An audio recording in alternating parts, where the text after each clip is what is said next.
Salam, bugün sifət bölməsindən onun quruluşu növlərini və dərəcələrini keçəcəm. Sifət nədir? İlk növbədə ona baxaq. Əşyanın, yəni ismin, əlamət və keyfiyyətini bildirən əsas nitq hissəsindən biridir.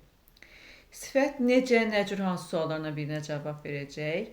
Cümlədə daha çox təyin, ismi xəbər olacaq. İsimləşdikdə isə mübtəda və tamamlıq da ola bilər. Əlamət və keyfiyyət bildirmək sifətin ümumi qrammatik mənasıdır. Əlamət nədir? Əlamət dedikdə əşyanın zahiri görkəmi nəzərdə tutulur. Yəni gözlə görə bildiyimiz hissə əlamət adlanacaq. Məsələn, bir adamın yaşlı olmasını mən görürəm, ondan sonra qərar verirəm ki, bəli bu yaşlıdır və ya baxıram görüm cavandır və ya körpə götürək. Baxıram görürəm balacadır, deyirəm hə bu körpədir. Sonra keyfiyyət nədir? Keyfiyyət onun daxili xüsusiyyətləri ilə bağlıdır. O xüsusiyyətlər, məsələn, çalışqan deyirəm. Uşağın yəni çalışqan olmasını hardan bilirəm? Onu tanımalıyam bilimdə. Və birinə tənbəl deyirik. Hardan bilirik ki, o tənbəldir? Tanıyırıq da. Tanıyırıq, ondan sonra onun keyfiyyəti haqqında, xüsusiyyətləri haqqında bizim artıq məlumatımız olur.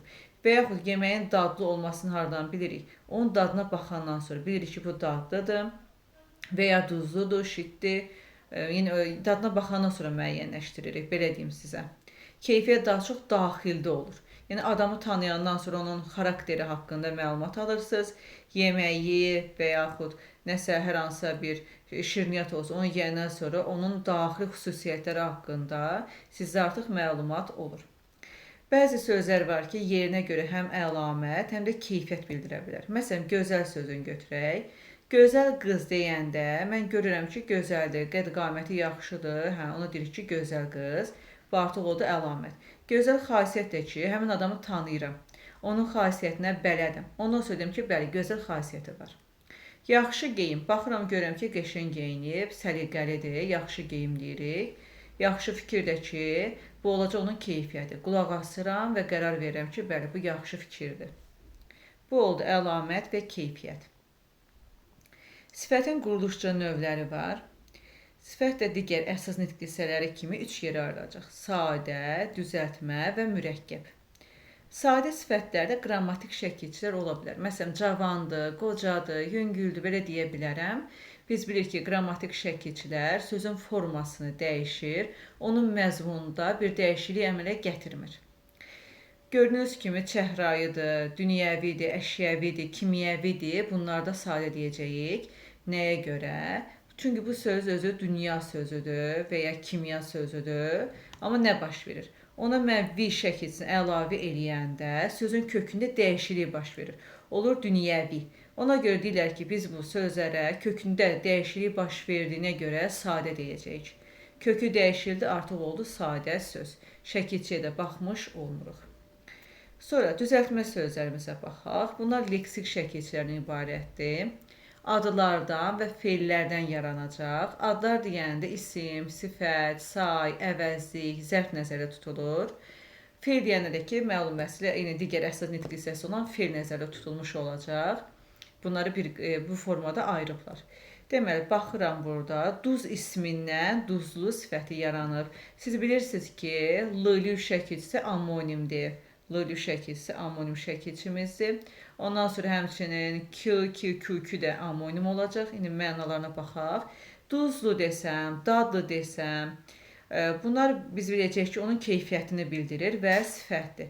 Amma insan anlayışı yaratsa, məsələn, məktəbli desəm, kəndi desəm, rayonlu desəm, bu şəkildə qəsəbəli desəm, insan anlayışı bildirəndə isim götürəcəksiniz. Amma insan anlayışı bildirməyib, keyfiyyət bildirəndə sifət götürərsiniz. Ondan sonra k ammonim şəkilçidir. Bunu necə fərqləndirəcəyik? Əgər k şəkilçisindən əvvəl hal şəkilçisi varsa isimdir. Hal şəkilçisi olmasa və sabahki, dünənki kimi olsa, k-dan əvvəl hal şəkilçisi olmasa sifət deyəcəksiniz. Olsa isim deyəcəksiniz. Bu qədər bəsit. Bir də ki, bu k və dakidəki şəkillərində ehtiyatlı olun. Bunlar tez-tez suallara düşür. Diqqətli olmalısınız. Ondan sonra feildən düzələn şəkilçi var. Qeyri-məhsuldar şəkilçi əri, köç, köçəri.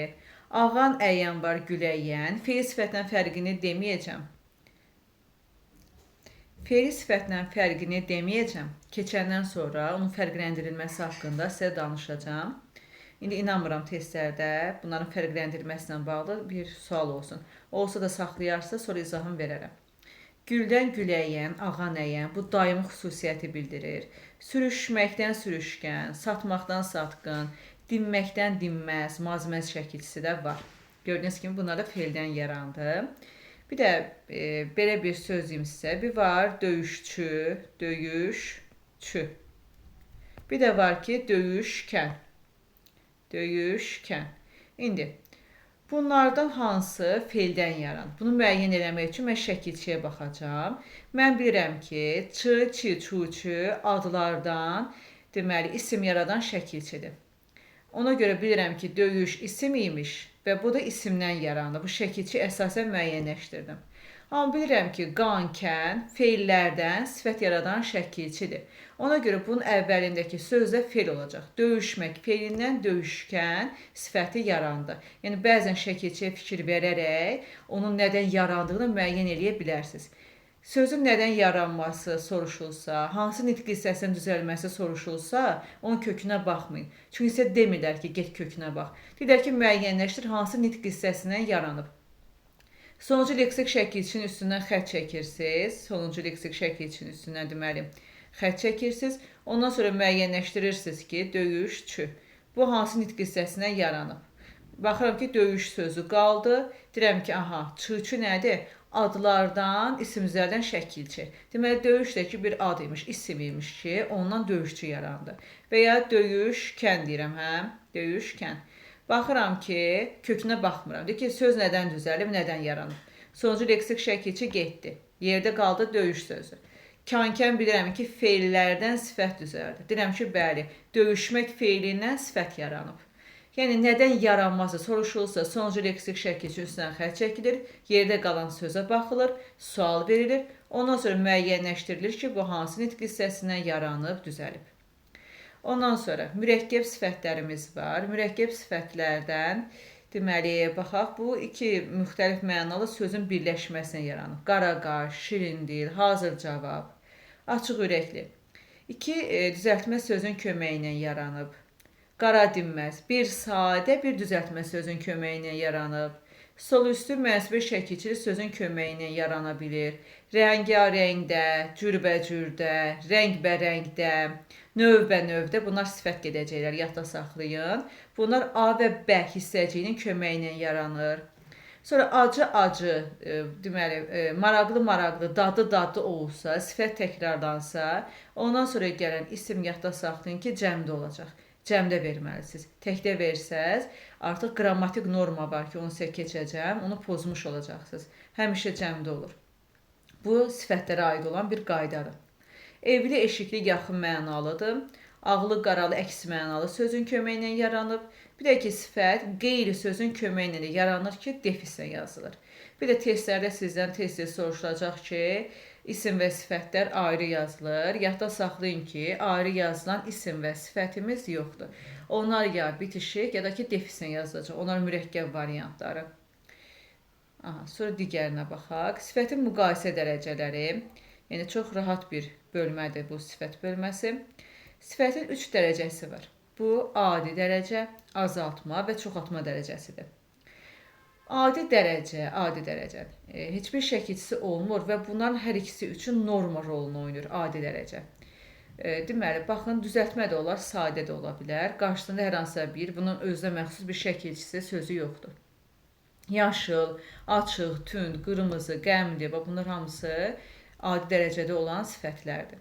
Azaltma dərəcəsi 2 yolla yaradılacaq. Bir, morfoloji usulla, bir də ki, sintaktik usulla. Morfoloji usulda şəkilçilərin köməyi ilə yaranır.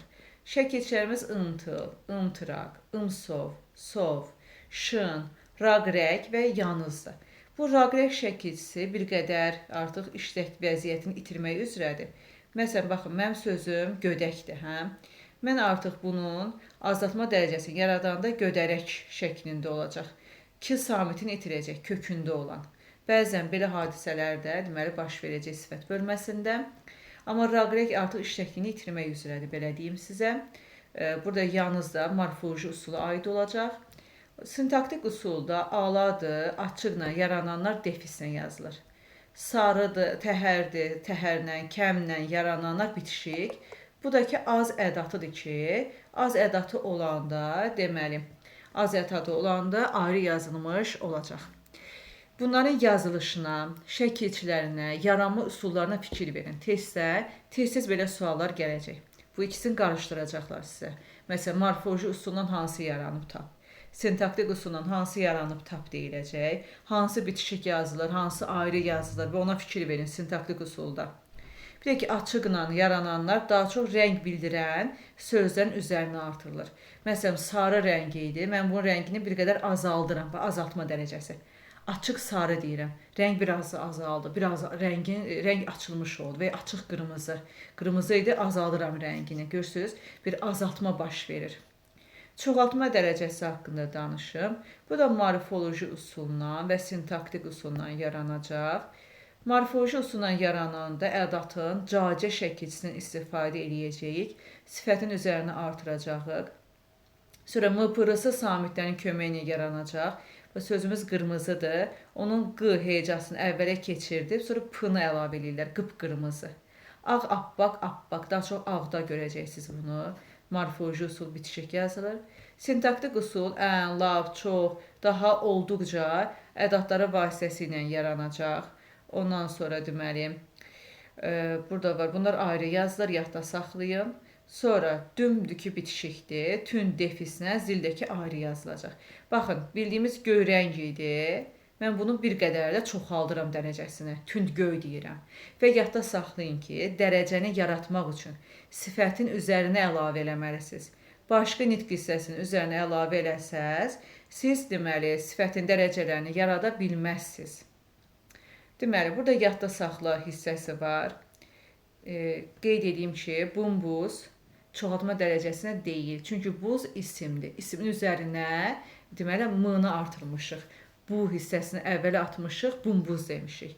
Ona görə adi dərəcədədir bu sifət. Çoxaltma dərəcəsi deyil. Balaca adi dərəcədədir, sadədir. Büsbütün özü elə zərfdir. Bu sifətlə əlaqəsi yoxdur. Dümdüzdür, dimdikdir. Buna çoxaltma dərəcəsində olacaq. Düm ağdır ki, bu haqda danışdım. Bu da deməli çoxaltma dərəcəsindədir. Bitişik yazılacaq. Açıq çay və tünd çay birləşməsində deməli açıq çayda azaltma, tünd çayda çoxaltma yoxdur. Çünki mən ismin üzərinə əlavə eləmişəm. Sifətin üzərinə əlavə eləsəydim, hər hansı bir rəngdən söhbət getsəydi və defislə yazılma baş versəydi, onda deyərdim ki, azaltma və çoxaltma dərəcəsini yaratdım. Amma indi ismin üzərinə əlavə eləmişəm, ona görə də hər hansı bir dərəcə əlaməti yaratmış olmamışam. Bu adi dərəcədə gedəcək. Açıq sözü adi dərəcədədir, tünd sözü adi dərəcədədir. Açıq və tünd adi dərəcədə gedəcək. Amma açıq qırmızı desəydim, defislə yazardım, sifətin üzərinə əlavə edilmiş olardı və deyərdim ki, azaltma dərəcəsini yaratdım. Tünd qırmızı desəydim, qırmızı sifətin üzərinə əlavə eləyərdim, yenə defislə yazılardı və bu zaman deyərdim ki, bəli, mən çoxaltma dərəcəsini yaratdım. Bunlar daha çox rənglərin üzərinə artırılır, belə yadda saxlayın. Baxın, kəm. Bu azaltma dərəcəsini yaradır, amma ismin üzərinə artırılıb yaratmadı, adi dərəcədədir.